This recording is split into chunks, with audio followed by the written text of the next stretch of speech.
Dante's Boxing Nation, what's going on, guys? So in one of the most evenly matched fights and one of the most dangerous fights for two undefeated fighters to take, Frank Martin makes the fight look extremely easy.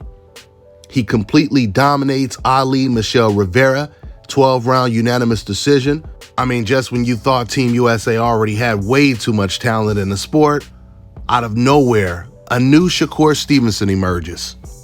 Because even though Frank Martin, he trains with Errol Spence and he's promoted by Errol Spence, he looked more like Shakur Stevenson than he did Errol Spence. You could just see the athleticism, the reflexes, and the speed gap when they were in the ring together. But Ali should really be thanking Frank Martin for not knocking him out, because Frank could have got the knockout. Frank was going in there, he would jump in real quick with a quick combination like a 1-2 or a 3-piece, and then he would hop out real quick, instead of doing something that Errol Spence would have did. Errol Spence, he would have hopped in there and he would have started landing some uppercuts and a whole bunch of hooks to the body and start walking his opponent down like he did Ugas.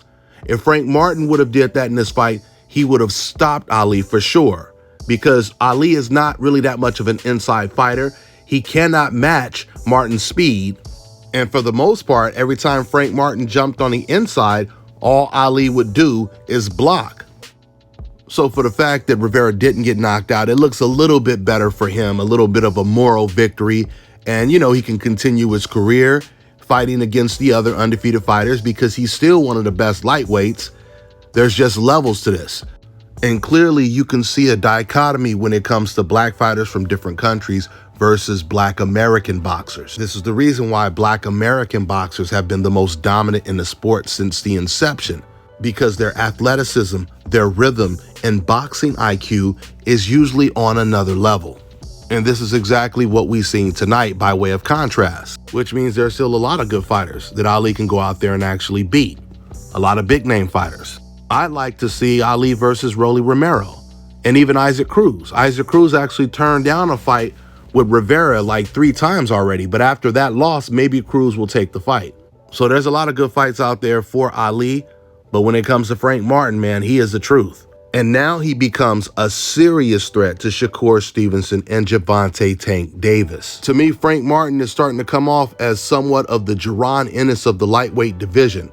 And what that means is, it's like he's up next. The fact that Frank Martin has now popped on the scene, I think that's going to encourage fighters like Gervonta Tank Davis to go ahead and pursue a Shakur Stevenson or even a Devin Haney fight first before he were to fight someone like Frank Martin.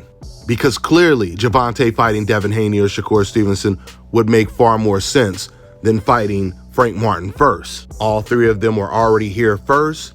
You know, they're all considered pound for pound top 10 fighters. Those are all bigger fights. But this was a very, very impressive performance by Frank Martin over such a good opponent.